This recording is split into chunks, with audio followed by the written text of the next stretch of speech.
Hi, my name is Matthew Liel. I'm a finance major at U of H, and my role in this project was the visual representation, so the PowerPoint. Today, we'll be going over the ethics of modern day advertising techniques with specific regards to children's involvement in the internet and their involvement in family purchasing decisions as well. The term deceptive advertising is defined as follows: the crime or tort of publishing, broadcasting, or otherwise publicly distributing an advertisement that contains an untrue, misleading, or deceptive representation or statement.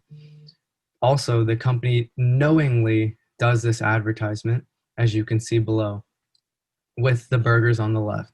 So the burger on the left is a perfectly great burger, as you would see in the commercials, and the burger on the right is what you normally get in the wrappings when you open it up from McDonald's, Wendy's, any of those. It's never the one on the left. This is deceptive advertising.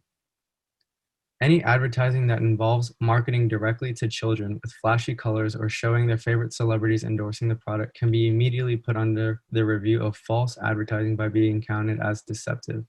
This is because it is generally regarded that children do not have the wherewithal to tell between reality and advertising or when they are trying to be sold to in general. As you can see, the two below are Ninja and PewDiePie, huge followers, huge fan base, majority of their fan base, ages 6 to 12, very young, very naive. They don't know the difference between advertising or marketing or anything in general. So the things that these two people put out and is viewed by these kids is known to be anything. They could put out a beer commercial and they would fall for it, but they have no idea. This is what we're going to talk about. Also, the moral and legal dilemma facing companies today is whether or not they should be promoting their product through these streamers, Ninja and PewDiePie or others, or online mini celebrities, knowing that there is an increased youth presence and influence through these platforms. Hello, my name is Austin Wolf, and I am currently studying real estate finance here at the University of Houston. I was the group leader of the Geico Ethics Case Group 52 team, and I am here to talk to you today about the solutions companies should employ when considering utilizing modern mini celebrities in their advertising campaigns. The first solution is the classic solution. You can avoid it, and you can gain similar revenue through this marketing campaign by other means. Do so. Avoid these mini celebrities like the plague with modern marketing. And this is only because of the large fines and the large moral dilemma facing companies today regarding this issue. Unfortunately, there are situations where there is a place for these mini celebrities. For example, if you're advertising Legos to children, your hands are kind of in a bind. So if you have to go through with working with these mini celebrities to advertise your product, you should first make sure that the mini celebrity actually believes in the product's quality and use.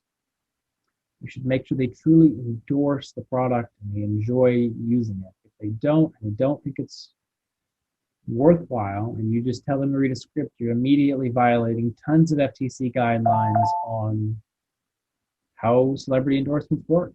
And already that puts you over the red line and you just need to back off. Secondly, the company needs to be committed to monitoring the health and opinion of the campaign with regards to the public. If the public doesn't like your campaign, or if they sense that there's anything morally ambiguous, you should back off. And if you're not monitoring, you won't know, and it could very easily spiral out of control. The company needs to be willing to pull the plug on these campaigns if they go south. Otherwise, your entire company and your entire demand for the product that you're advertising could flash away overnight because of a viral meme, or because your YouTube video containing the celebrity just wasn't popular enough. The company needs to contract an outside ethical consulting group, such as ourselves, per monitoring campaign or per marketing campaign they decide to go through with. If you don't, it's hard to see the forest through the trees. Or it's It's hard to see the trees through the forest, meaning that as a company, you can't see all the minor and little details about the campaign that could affect plenty of children and most certainly their parents. And finally, the company needs to have high risk tolerance for these campaigns. You need to be willing to risk thousands and thousands of dollars on this campaign with the full knowledge that the plug could be pulled any minute because somebody decided that your campaign wasn't right. Thank you. Not only is deceptive advertising morally wrong, but it is also illegal. Companies who decide to do this or don't realize that they are doing this can face huge fines. One example shown on this slide is the FTC fining YouTube. The FTC fined YouTube for $170 million for child data tracking and collection for targeted ads. There are a lot of mini celebrities in the internet, and there's also been a lot on YouTube. Anyone can open an account and start a blog or get a following. That is why a company has to be very strict with ethical obligations. Besides facing huge fines, a company could be subject to a class action lawsuit by the public. So, what is the FTC? In this slide here, we place the definition of FTC because it is very important when it comes to deceptive advertising. The FTC is here to help us, the consumers. It is not okay that companies in the internet feed us lies just for the purpose of selling their property, goods, or services. Companies should read FTC guidelines and make sure that they are not doing anything morally wrong. It is better for them to go far and beyond the FTC guidelines so they could avoid the government and the consequences.